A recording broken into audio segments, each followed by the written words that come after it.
Nous sommes de retour sur Direct Marché. Veuillez nous excuser pour ce problème technique. La régie a eu un petit problème. On est reparti donc en direct et j'accueille Daniel Figuera, directeur général délégué de Tocqueville Finance. Bonjour. Bonjour. Alors, la BCE a déçu les marchés hier. On a eu une très forte chute de plus de 3% pardon, hier sur le CAC 40. Est-ce que vous attendiez à une telle déception ? En fait, on ne s'attendait à rien parce que les interventions de la BCE, en tout cas les interventions orales de la BCE, ne nous intéressent pas. Donc, les marchés ont effectivement fini la journée à moins 3,5, mais avant l'annonce, on était à plus 1,5. Donc en fait, la baisse intraday était particulièrement forte, 5%. Nous, ce qu'on constate, parce qu'on se borne à constater, c'est que l'action de la BCE depuis plusieurs mois, depuis plus de 18 mois, porte ses fruits. On a eu une reprise du crédit en Europe, et c'était en fait un des moteurs de la BCE.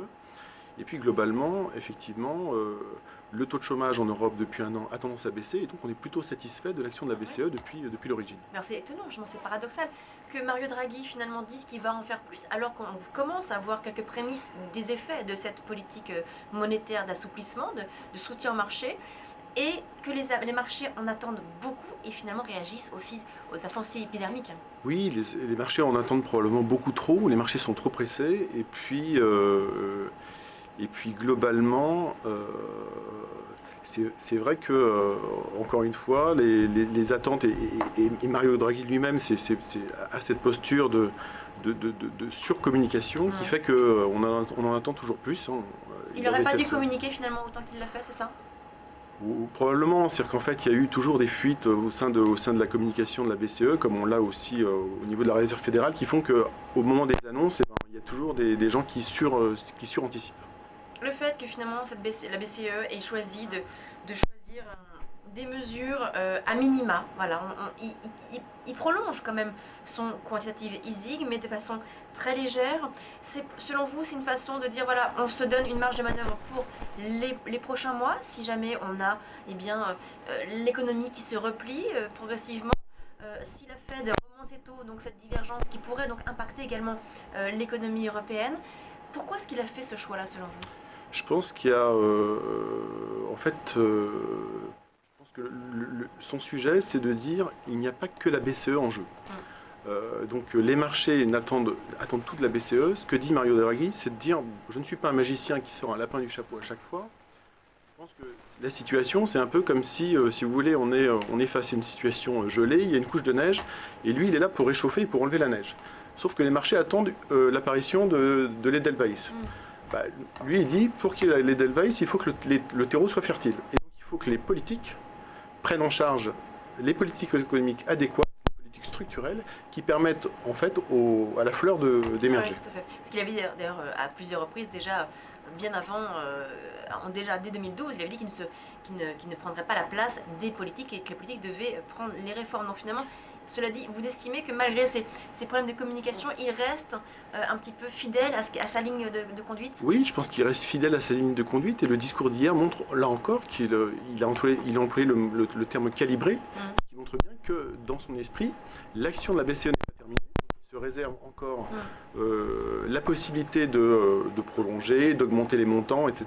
Donc on reste dans cette posture de Draghi qui reste relativement flexible dans son discours. Dans 15 jours, c'est la Fed qui passe à l'action. Là, le consensus attend un relèvement des taux. A priori, il n'y a pas trop de doute là-dessus. Est-ce que vous estimez qu'on pourrait avoir une déception ? Enfin, qu'est-ce que vous attendez-vous de la réunion de la Fed ? Comme pour la BCE, on n'attend rien de ces gens-là. C'est-à-dire que globalement, on sait que Janet Yellen est quand même quelqu'un un peu comme Mario Draghi qui est très attaché en fait à la situation économique, presque au jour le jour. C'est assez compliqué du coup parce que les chiffres au jour le jour sont extrêmement contradictoires. Donc c'est très difficile aujourd'hui de porter un jugement sur la situation économique américaine. Le seul fait qu'on observe, c'est que le taux d'emploi est extrêmement élevé, et donc on est proche du plein emploi, et c'est ce qui va effectivement, probablement, entraîner Janet Yellen à augmenter ses taux. Elle va le faire une fois en décembre, puisqu'on estime à peu près 80%, selon le consensus des économistes, qu'une hausse des taux va se produire. Après, le vrai sujet, ça va être le rythme. Et nous, on pense que le rythme, en fait, personne n'en sait rien, et la Fed en premier. Très bien, bon, En tout cas, ce qu'on sait, c'est que les marchés ont fortement chuté hier. On a voilà, une correction assez importante, notamment sur les indices européens, mais aussi les indices américains. Vous pensez quand même, malgré tout, qu'on pourrait avoir ce fameux rallye de fin d'année dont on parle souvent? Ça peut peut-être être un bon point d'entrée finalement, cette baisse, pour revenir à l'achat sur les marchés? Ça va être compliqué d'anticiper un rallye de fin d'année, surtout à l'échéance de 15 jours et de la décision de la Fed. Aujourd'hui, on ne fait pas ce pari-là. Je pense que la plupart des intervenants n'auront pas intérêt à prendre du risque en cette fin d'année qui se solde globalement par des marchés qui sont quand même globalement fortement haussiers depuis le début de l'année. Il vaut mieux rester à l'écart donc encore selon vous? Oui, on reste prudent en tout cas jusqu'à la fin de l'année. Pour 2016, vous êtes plutôt positif pour les marchés ou est-ce que là aussi, prudence, on ne sait pas encore? Oui, on est plutôt positif sur les marchés. Alors on a un profil assez défensif dans notre gestion. On a une gestion qui est principalement action chez Tocqueville Finance, donc on n'a pas beaucoup, je dirais, d'autres éléments de diversification. Mais sur les actions, on est, je dirais, prudemment optimiste. Pourquoi? Parce qu'on pense que les autorités monétaires vont être encore à la manœuvre. Et je pense que la situation des taux, notamment aux États-Unis, ne va pas être défavorable. C'est-à-dire qu'on aura une première hausse des taux probable en décembre 2015, mais on ne voit pas d'intérêt pour la Fed à remonter brutalement les taux au cours de l'année 2016. Et partant de là, sachant que les autres classes d'actifs n'ont, à notre avis, aucun intérêt, en particulier du côté obligataire, la classe action reste en fait à privilégier. Donc il faut surpondérer les actions selon vous? Même si aujourd'hui vous êtes plutôt prudent, donc vous êtes plutôt en train de surpondérer? C'est vrai qu'entre les obligations, l'immobilier et les actions, c'est vrai que globalement, la classe action garde encore de l'intérêt. Mais aujourd'hui, vous êtes tactiquement plutôt sous-pondéré, c'est ça? On n'est pas tactiquement sous-pondéré, on reste défensif dans notre allocation. Alors justement, défensif, ça veut dire quoi? Concrètement, vous allez aller sur quel type d'action? Alors, ce qu'on va faire typiquement, et ce qu'on a fait en particulier en 2015, c'est de privilégier deux types de sociétés. C'est typiquement des sociétés sur lesquelles on a une extrêmement bonne visibilité.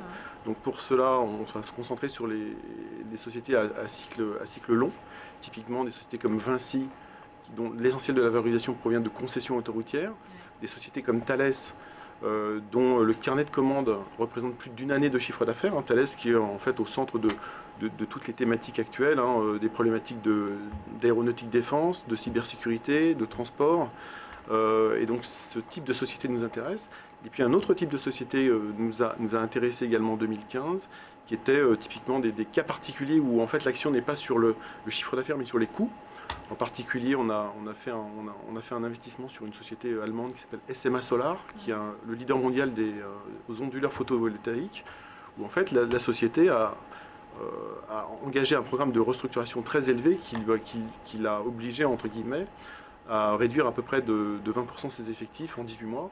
C'est une action courageuse et qui va porter ses fruits en 2015 et 2016. Donc des sociétés avec une bonne visibilité, de la récurrence dans le chiffre d'affaires.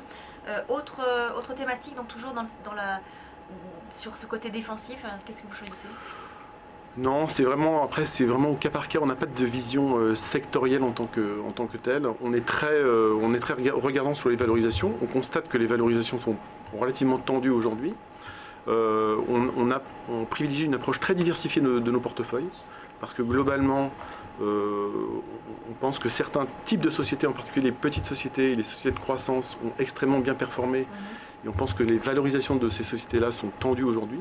Donc on tend aujourd'hui à ne pas prendre trop de risques en diversifiant au maximum les portefeuilles en termes de pays, de taille de société ou de style de gestion. Merci Daniel Figuera, donc le directeur général délégué de Tocqueville Finance. Merci à vous. Merci beaucoup. On passe à la suite de Direct Marché.